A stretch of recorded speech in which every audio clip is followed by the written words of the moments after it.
ভোলা বোরহানউদ্দিন জামায়াতের ৩০ কর্মী বিএনপিতে যোগদানের খবর মিথ্যা, উপজেলা জামায়াতের প্রতিবাদ। বোরহানউদ্দিন ভোলা প্রতিনিধি। বোরহানউদ্দিনে বাংলাদেশ জামায়াত ইসলামী থেকে ৩০ জন নেতাকর্মী বিএনপিতে যোগদান করেছেন।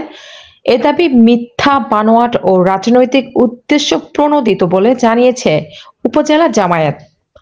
শুক্রবার ১৪ নভেম্বর এক প্রেস বিজ্ঞপ্তিতে তারা জানায়, সংবাদে যেসব ব্যক্তির নাম প্রকাশ করা হয়েছে তাদের কেউই জামায়াতের সদস্য নন, এমনকি জয়েন্ট সেক্রেটারি নামে উল্লেখিত পদটিও সম্পূর্ণ মনগড়া। বোরহানউদ্দিন উপজেলা জামায়াতে এমন কোনো পদ নেই।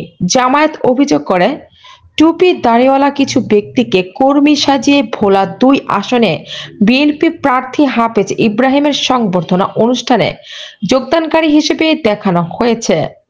তারা এটিকে বিএনপির রাজনৈতিক দেউলিয়াপনা ও অসৎ প্রচারণা বলে উল্লেখ করে। বিবৃতিতে আরো বলা হয়, জামায়াত একটি আদর্শিক ও নিয়মতান্ত্রিক ইসলামী রাজনৈতিক সংগঠন। এখানে স্বার্থ বা লোভের সুযোগ নেই, তাই এই ধরনের ভুয়া প্রচারণা সম্পূর্ণ ভিত্তিহীন। উপজেলা জামায়াত জানায়, ন্যায়ভিত্তিক ও কল্যাণমূলক রাষ্ট্র প্রতিষ্ঠার আদর্শে আমরা অটল। বিভ্রান্তিকর প্রচারণা আমাদের থামাতে পারবে না। বৃহস্পতিবার বাংলাদেশ জামায়াত ইসলামী থেকে ৩০ জন বিএনপিতে যোগদান করেছে মর্মে সামাজিক যোগাযোগ ও সংবাদ মাধ্যমে প্রচারিত সংবাদটি সম্পূর্ণ মিথ্যা, বানোয়াট, ভিত্তিহীন এবং রাজনৈতিক উদ্দেশ্য প্রণোদিত। আমরা এই অসত্য সংবাদের তীব্র নিন্দা ও প্রতিবাদ জানাচ্ছি।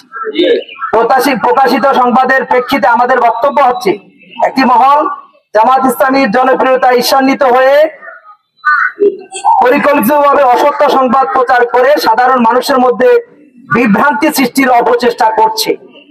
সংবাদে প্রচারিত তথাকথিত মাওলানা আবুল ফয়েজ, আব্দুল করিম আলমগীর ও তাদের সহযোগীরা কেউ জামায়াত ইসলামীর কোন পর্যায়ের জনশক্তি নন।